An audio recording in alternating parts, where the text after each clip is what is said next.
everyone, my name's Miranda and I hope your feels are ready because today I will be watching the new If I Stay trailer, and if you saw my reaction to the last If I Stay trailer, it was not so pretty. I really liked the trailer, but it did make me cry because it was so emotional and it was so perfect and I'm tearing up just thinking about it. Oh my gosh. But there's a new trailer out so I can cry all over again, and I have not watched it yet, so I'm excited to watch it. I've got my tissue box all ready to go. I am pumped up to watch this. Let's do it. Here we go, here we go, here we go. Who's to decide this?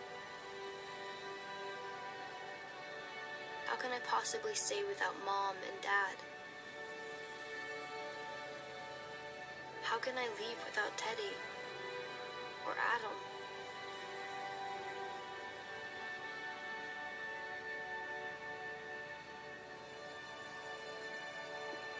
This is too much. I don't even understand how it all works.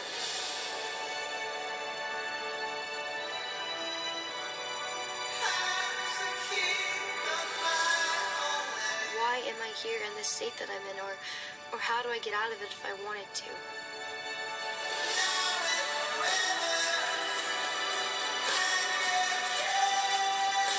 If I were to say I want to wake up, would I wake up right now?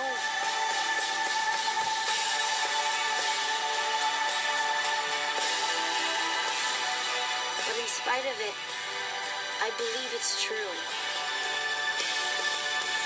I heard the nurse's words. If you live, if you die, it's all up to you. So whatever fight you got in you gotta pull it out now. I am running the show. Everyone is waiting on me. I decide, I know that now. And that terrifies me more than anything else that's happened today.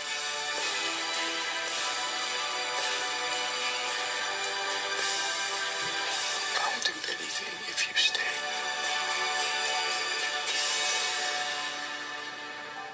Alrighty, so for those of you who are book fans, you know that that trailer was actually called the Prologue trailer. It was basically just Chloe Grace Moretz, who plays Mia Hall, reading the prologue of the actual book. I like the concept of that. I thought it was really interesting. Like, kind of did that with Shailene Woodley and Divergent, and I always think it's really interesting because it sets up the story really well. But I don't think it worked that well in this case. And my reasoning for that is simply that it just didn't have the same emotional impact as the first one. I think the first one was so great that it would really be hard to top that. But my problem is it was confusing. Like, if you hadn't read the book, I feel like you wouldn't know what this movie's about. Like, you can kind of get that there was a car crash, but I don't think you'd understand that she's having an out-of-body experience and that, like, her parents have died. I just feel like it wasn't explained well enough as it was in the first one, which is okay, because, I mean, a lot of book-to-movie adaptations do this. They do kind of a trailer for everyone where you can just get it if you haven't even heard of the book, and then they do one that's just for book fans, which has mostly the important scenes, and it can kind of leave out the stuff that would make other people who haven't read the book confused. So I feel like this is the book fans trailer because they're obviously going to get what's going on, but other than that, it was just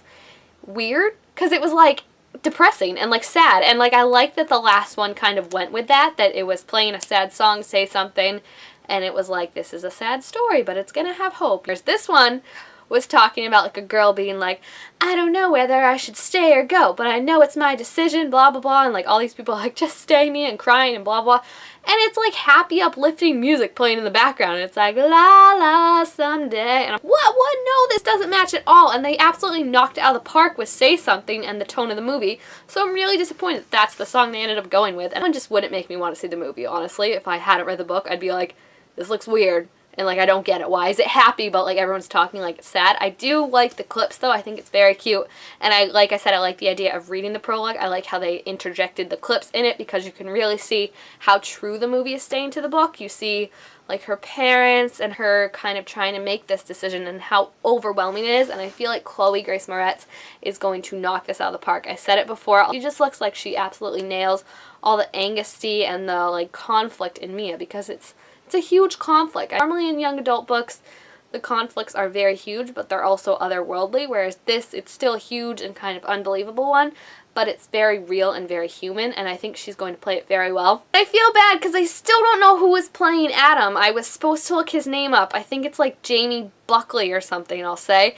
He is really growing on me. I just think he's the perfect Adam. He looks like what I thought. He seems to be acting like how I thought he would, and him and Mia just look like they're going to have a little really cute relationship, and I think that's a very important part, because that's a very important part of the story where we have to believe that she is so in love with this boy and her life that she is willing to stay for it even though her other family has gone and died. So we have to really believe in this relationship with Mia and Adam, or else we'll be like, why don't you just go with your family? What's so great about this boyfriend of yours? But he looks like he's going to be really good, and I'm just really excited. All the actors look so good. Everyone seems to get their part. I really, really can't wait for it to come out. This movie's been kind of flying under the radar, which makes me sad a little. I think everyone's on kind of a Fault in Our Stars high right now, but this one looks like it's got more emotion and more realness to it. I haven't seen Fault in Our Stars yet, so I can't say for certain, but judging from the trailers, I would pick the If I Stay trailer every time. It's just so sad. The other one was sadder and better in my opinion, but this one was still good. It wouldn't make me want to see the movie, I think, if I hadn't read the book, because I'd kind of be like, what's going on with this? But since I have read the book, I'm just so excited to get to see more clips. It's just, oh, it looks so good, and I can't describe it with words. This looks like everyone knocked it out of the park. Chloe, I love her. I love her acting. She's gonna own this role. Adam, everyone, like little Teddy, oh my gosh, those pictures of him as a baby and stuff, I was crying. I'm gonna bawl my eyes out so much during this movie. I know that I'm gonna need these tissues. Like, I'm going to Costco beforehand and buying like a 12-pack of tissues and just being like, in case of emergencies, use plenty and use many, because I'm going to cry. It's gonna be so sad. And again, if you have not read If I Stay yet or actually watched any of the trailers, go do that, because it is a really good book. If you do like Fault in Our Stars, it's more angsty and more kind of serious than that. It doesn't really have that kind of wit and sarcasm that Hazel has, but they still have this kind of similar feel, and they're both very, very good. So especially since the movie is coming out soon, you're definitely going to want to check it out. And go watch this trailer if you haven't seen it yet, because I think it's so cute that they had Chloe read the prologue. That's such a good idea, whoever came up with it, even though it wasn't the best execution, but I'm still really, really excited to see this movie. So if you have seen the trailer, please, please feel free to leave your comments down below and tell me what you thought. Did you like this trailer more than the last one? Not as much like I did? Tell me all your thoughts, how you think the movie's going to do, if you think it's going to be good, if you think it's going to make a lot of money, because there is a sequel to the book called She Went, so if it does good, they might be able to make that, even though Chloe seems to be taking off for the 5th wave and all that, so they gotta get on that soon. But yeah, leave all your thoughts and reactions to the trailer and the movie itself down below. I'm Miranda, thank you for watching, and I will see you next time. Bye!